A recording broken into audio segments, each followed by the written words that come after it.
Hey, it's Jared. We're going to walk through the process of setting up an iPad from start to finish, and I'll give you some tips on utilizing your iPad as well. Now, it's been a long time since I've made a setup video like this. Some of these steps I'm going to walk through pretty fast because they're pretty simple and easy and don't require a lot. So you have the ability here when you set up an iPad to set it up manually, which means you're going to log into your iCloud account manually and do that whole process from scratch, or you can bring over the information from an existing device, such as your previous iPad or perhaps even an iPhone. Now, in order to do that, you're going to have your device that's nearby open. And you can see here, I got a notification that says set up new iPad. I can hit continue, and then it's going to connect with this iPad, and then I'll be able to confirm the connection. It's going to require me to hold my phone over the top and scan this little thing that's going on. And then it's going to take a few moments while it brings over all of my login data, my user account data, from my phone to my iPad. So this obviously is the much easier process for setting up because it doesn't require you typing in your passwords and all of that good stuff. If you don't have another iOS device, another iPhone, or perhaps an old iPad that you're moving over to this new iPad, then you would just go through the login process manually. Now, on your phone, you'll confirm who this iPad is for. If you have multiple people set up in your family, you can choose for yourself, for a spouse, for a child. I just chose for myself, and now it's going to ask me to put in my passcode. That is the passcode from my phone so that I can verify that I want to bring over that information. I have to, of course, put in a passcode because you don't want somebody to be able to do this and copy over all of your data without knowing your login. And so the passcode will help protect that. So the next process takes a little bit of time. The iPad is going to activate. It's connected to the Wi-Fi now, as you can see, because it pulled over that information from my other device. And now it wants to walk me through some of the rest of the setup process. So I can go with Face ID. So if you're on an iPad Pro, you have Face ID. If you have another modern iPad, Face ID is something that you can set up. So you would go to continue and rotate it into portrait mode as so, and then you would let it scan your face so that you have Face ID set up. If you don't want to do that, then you can just tap setup later in settings and you can set that up at another time. Now you have the opportunity to move over content from another device or set up this device as brand new. On my phone, I have a notification saying that my device has been added to my account. I can hit OK, hit done, and I'm done needing my iPhone through that setup process. So I can choose and customize what I want to bring over. You can see that I have a backup available from a previous iPad, and then also settings that it'll bring over and Apple Wallet items as well. I can customize by tapping here and restoring from an iCloud backup, restoring from a Mac or a PC, transferring directly from another iPad. So there's lots of different options here. And then I can choose don't transfer apps and data if I wanted to set this up as a brand new device. So I could tap on do not transfer apps and data. That is going to tell it don't copy anything over from the iCloud. You can see here now it's updated the settings. Don't transfer apps and data. Settings here, I can go ahead and customize these. I like the fact that it's bringing over some of these settings from my iPhone because I want the experience to kind of mirror what I have set up on the iPhone. I like the dark mode, their Siri setup, and some of those settings that I've already customized or utilized in my iPhone are going to come over to my iPad. And then it'll bring over the Apple Wallet items as well for purchases. So I can hit customize and keep my app up to date.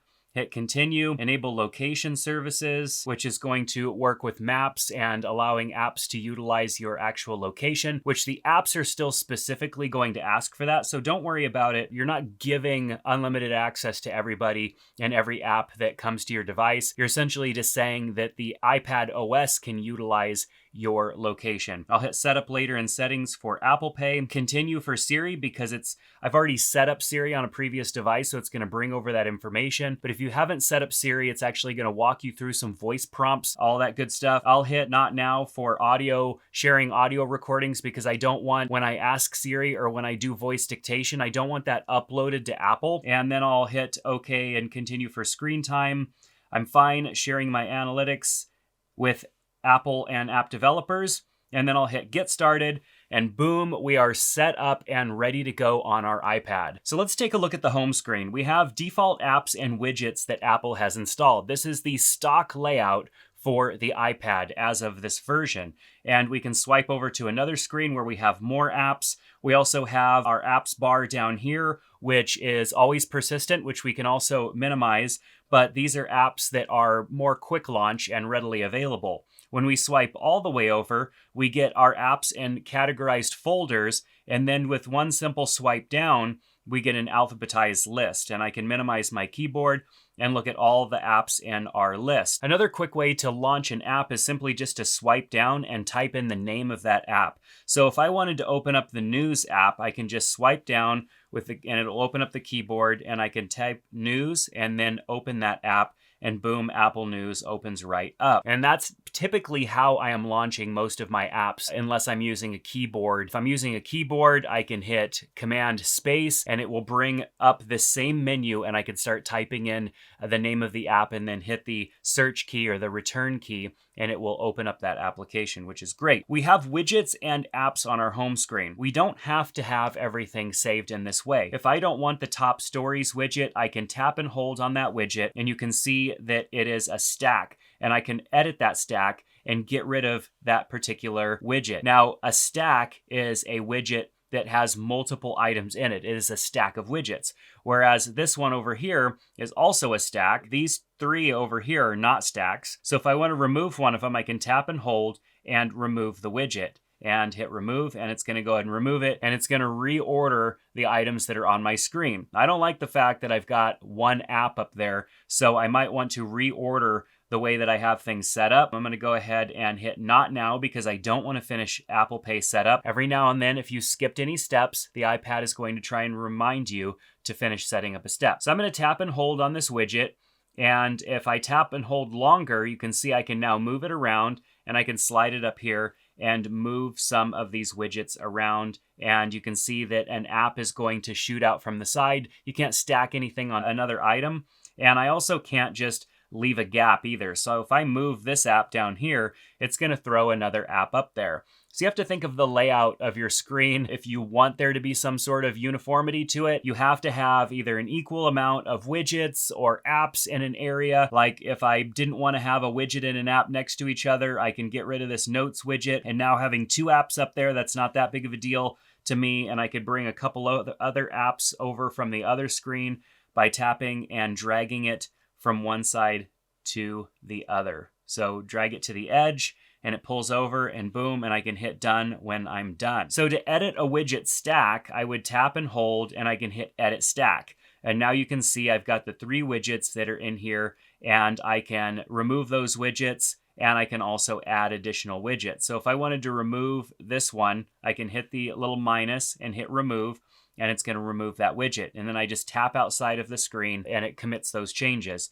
And now I can just swipe between the different widgets that are in this widget area. So I can also add additional widgets. So if I tap and hold anywhere on the screen, you can see the plus icon up here in the corner. If I hit plus, I have all of my widgets that are available. As you add more apps to your iPad, if they have widgets within those apps, they will show up in this area as well. And so I can take stocks right here and throw it over in this corner, drop it into place, and then just tap out. Now if I hit done, it commits. If I wanted to add another widget and turn that into a stack, I can simply just look for another widget, grab a widget, so tap and hold and drag it out and drag it right into that box. You can see sometimes you have to chase it around a little bit until it highlights, and then I can drop it right in, and boom, I'm ready to go. And now I have a stack. Stacked widgets are awesome. My only issue is that sometimes I forget that there's a stack there, because you'll notice that if I'm not doing anything on the screen, I don't see the little icons, and I likely forget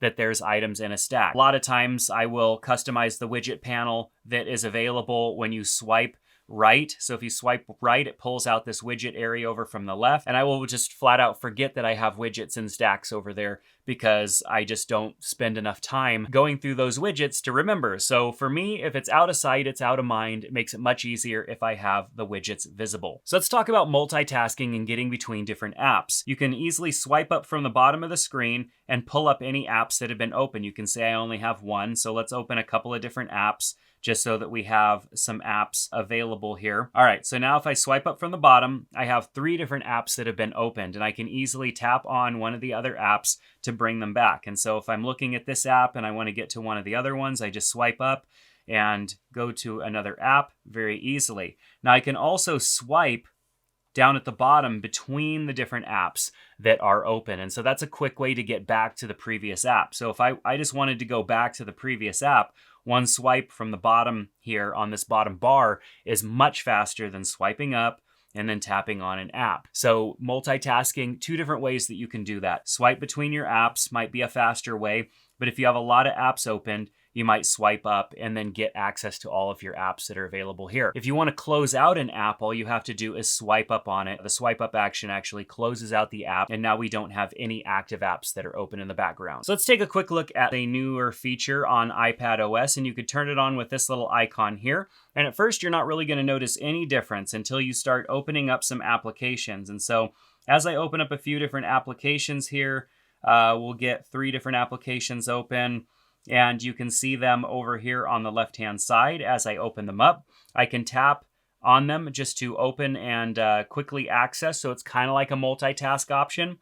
I can drag the corner of one of these windows and go full screen, and I can still swipe from the side to get access to those. So very cool. I also have this icon up here on top that allows me to add another window to this screen, minimize this entire app, or close it flat out. I can add another window by hitting that button, or I could just simply grab and drag another app out on top. And you can see here now I have 2 applications that are on top. Might be useful in some instances. Maybe if you had an app open where you were watching a video or you were reading and you had a notes app open here. This is an alternative to split screen view, which you could still do. You can utilize split screen view, but in this view here, I can bring as many apps up top as I want, which kind of gets to be a little bit much. You don't really need so many apps on top of each other. There isn't enough screen real estate here to utilize that. So I might close that one, and I can minimize this one and then go back to full screen, and you'll see that I have the one that I minimized still here available. I like Stage Manager in the sense that I think it's a little bit faster to get back and forth in between different apps, but you'll find what's most useful to you, either utilizing Stage Manager or turning it off and going back to the standard full screen view of apps, which I could still utilize split screen. To bring an app into split screen view, I tap and drag an app up and drag it to the edge, and now I'm in split screen view, and I can change the width of that split screen. So I could be in a web browser, I can have music playing over here or a YouTube video or something like that playing over here. I tend to like split screen view because I think it's a little bit more structured and organized. And on an iPad, I'm never going to be using more than 2 applications at once. So let's take a look at some of the settings on the iPad. If we go into the settings, you can see we've got the general settings here. Under About is where we would name our iPad. So by default, it's just called iPad. I can call this Jared's iPad, done, and then that is the name for my iPad. And so if I'm using Airdrop or somebody's using Airdrop to send me something, Jared's iPad is what they're going to see. And so I like having that my name in there so people know that it's my device when they see it, or on their device when they attempt to send me something via Airdrop. So over on the left-hand side here, we have our Wi-Fi settings, Bluetooth, cellular data. If you have an LTE or 5G enabled iPad, you can connect a data plan to that. This is where you would manage the applications that are sending you notifications. So if you want to turn notifications off for a specific app, you simply choose the app. You can turn notifications off altogether, or you can turn off certain aspects of notifications. I prefer to have the least amount of notifications possible, so a lot of times I just go and turn them off. Under sounds, this is where you customize the different sound effects that your iPad's going to make for different things, and you can go ahead and do that right here. Under focus modes, here's where you would set up your do not disturb, different focus modes that are available for different types of things you might be doing throughout the day. You can come in and modify these, including adding a schedule so your iPad goes into do not disturb mode during certain hours of the day. And you can allow certain apps and people to communicate you based on what settings you have set there. Screen time shows you how much time you spent on a device. I have my family added as well, so I can also look at their screen time activity. Under the General tab, which we were under when we set our name, we also can check to see if we have any software updates right here. And if there is a software update, you're going to want to download and install that software update. I recommend making sure that your iPad is plugged into power and that you do that over a Wi-Fi connection. A lot of times those downloads are pretty large. Now, I mentioned Airdrop earlier. Airdrop allows you to send and receive images and files between different devices, and it also allows other people to do that as well. You can turn receiving off altogether. You can set it to contacts only, which means that only people in your contacts contacts list are going to be able to send you items, and you can also set it to everyone. I don't recommend leaving it set to everyone unless you're just doing that temporarily. With the latest version of the iPadOS, it will actually allow you to set to everyone for 10 minutes, and then it will go back to contacts only. This is great because it doesn't give people unlimited access to sending you files, which you definitely don't want to have happen if you're somewhere public like a coffee shop or on an airplane or something like that. Our control center settings allows us to customize this control center up here that has lots of different buttons and options for quick access, and we can easily reorder those, and we can add additional items here just by hitting plus. Display and brightness allows us to change from light mode to dark mode, and then change things like text and font size, whether we want night shift on or off, so that night shift will, during a certain time frame, make the colors on our iPad a little bit warmer, a little bit easier on the eyes, so that it's easier for you to fall asleep. And then, of course, your auto lock. How fast do you want your iPad to go into a lock mode so that you have to unlock it again with Face ID or a passcode? So I usually leave that set to about 5 minutes. The rest of these settings I'm not going to go through right now. If you are interested in a full walkthrough of how to utilize your iPad, including all of its settings and some tips and tricks on the best apps, make sure to click the link in the description below to get access to my iPad Pro course. That course will walk you through everything that you need to know to get the most out of your iPad Pro, whether you're looking to utilize it just for fun and leisure, or you want it to become a productivity device to help you get more things done. That course is going to give you lots of information to help make sure you're maximizing the use out of your iPad Pro. So I hope that this video helped you understand how to get your iPad Pro set up and gave you a few things to think about when utilizing your iPad to help you have a better experience. If you found this video useful, give it a thumbs up. I appreciate you being here. Subscribe to the channel, and I hope to see you back in another one soon. Take care.